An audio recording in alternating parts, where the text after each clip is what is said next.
bah, merci pour votre intervention. Qu'avez-vous pensé du public et de sa participation? Oh, mais le public était très réactif. Moi, quand j'arrive dans une intervention, il n'y a rien d'écrit. J'ai horreur d'écrire quelque chose qu'après je suis mauvais. Sauf quand j'écris un livre, bien sûr. Hein. Mais sinon, j'aime quand ça sort des tripes, ça sort du cœur. Et là, le public était là présent ce soir, que ce soit les jeunes, les moins jeunes, tous ceux qui étaient là, étaient vraiment très réactifs. Il y avait une communion, il y avait un partage. Et c'est ça que je recherche à chaque fois. C'est le partage ensemble, c'est de vivre un moment ensemble. Toujours le même leitmotiv, partager un moment fort. Pour rebondir, donc c'était le thème de votre conférence. Pensez-vous que tout le monde en est capable? Je suis sûr que c'est délicat de répondre à cette question-là, mais je suis persuadé qu'on a tous cette énergie-là en nous. Mais tant qu'on n'en a pas besoin, on ne l'utilise pas. Tant qu'on n'a pas cette catastrophe, ce besoin de résilience, ce besoin de retour à la vie, de ce rebond, on ne l'utilise pas. On est dans notre confort quotidien, le train de vie, le travail, la maison, métro, boulot, dodo, la famille, tout va bien, ça roule. On n'a pas besoin d'aller chercher cette énergie supplémentaire. Mais je suis sûr qu'on peut la développer, on peut aller la chercher au plus profond de soi-même. Quelqu'un qui est sportif, le sportif du dimanche, et qui a envie de faire un triathlon, comment se fait-il qu'en quelques mois de temps, le gars il devient triathlète? Et il le fait. Ça veut bien dire qu'on est tous capables d'aller chercher cette énergie quelque part. Après, attention, je parle de cette énergie-là, mais quand je parle d'un accident et ainsi de suite, je crois que j'ai exprimé un petit peu tout à l'heure, seul, je ne m'en serais pas sorti. Sans ma famille, sans mes amis, je ne m'en serais pas sorti. Je ne serais pas là aujourd'hui en train de vous parler.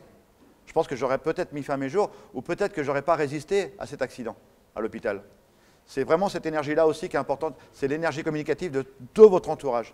Je vous disais tout à l'heure, le premier outil de résilience, c'est la famille et les amis. C'est le plus important. Elles sont vraiment partie prenante de... Ah, mais il n'y a pas photo. Quelqu'un qui est seul dans la vie, qui a une catastrophe comme ça, il a très peu de chances de s'en sortir. Ou alors, là, du coup, c'est un super-héros. Une qualité essentielle chez vos collaborateurs? Une qualité essentielle? Ouais. Oh, qu'il soit patient avec moi. Qu'il soit patient, parce que j'ai un gros défaut. C'est-à-dire que c'est tout et tout de suite. Voilà, j'ai ce défaut-là quand je mène une aventure, je suis exigeant avec mon équipe. Je suis exigeant avec mon équipe et je demande qu'ils soient exigeants aussi avec moi. Il n'y a pas de réussite dans son travail. On ne peut pas réussir. C'est pas possible. Tu ne peux pas être là, confort, dire ouais, on nous vend à la télé des émissions, des machins, les gens qui gagnent de l'argent, tu vas gratter un truc, ça y est, tu as gagné de l'argent, tu as réussi ta vie. Mais non, tu n'as pas réussi ta vie, c'est juste nul, quoi. Donc, c'est pas le travail qu'on réussit. Ouais. Votre destination rêvée? Ma destination rêvée? La Lune. Mais j'ai écrit à tout le monde, mais personne ne m'a envoyé dans l'espace encore, donc j'attends. Votre petit bonheur? Mon petit bonheur, ah, ça c'est la maison. C'est la maison, j'ai ma vie, voilà, l'aventure, préparer les trucs. J'ai ma vie à Paris, mes conférences, ainsi de suite. Et quand je rentre à la maison, c'est mon petit bonheur. C'est ce que je dis, j'ai la femme la plus heureuse du monde, parce qu'elle est contente quand je reviens et elle est contente quand je repars. Donc ça veut dire qu'elle est tout le temps contente.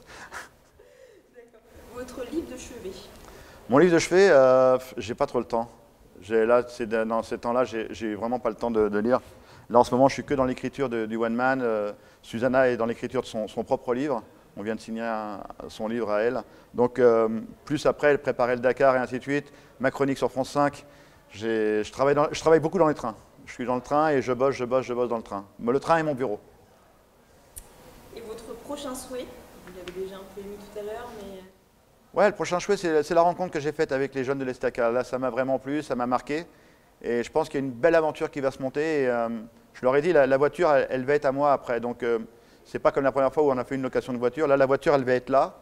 Et je leur ai dit, mais moi, je vous la file, quoi. Allez-y, bossez sur la voiture. Je vais rester pilote, mais bossez dessus. Tout ce que vous pouvez imaginer en tant qu'ingénieur, en tant que vous avez envie, hein, vous êtes jeune, vous avez plein d'idées. Eh ben, le but, c'est d'aller sur le Dakar avec une voiture 100% électrique. Donc, désossez-la, faites-en ce que vous voulez.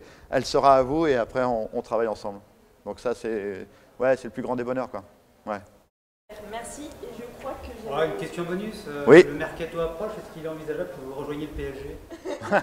Non, bah, moi j'ai un problème de cheville.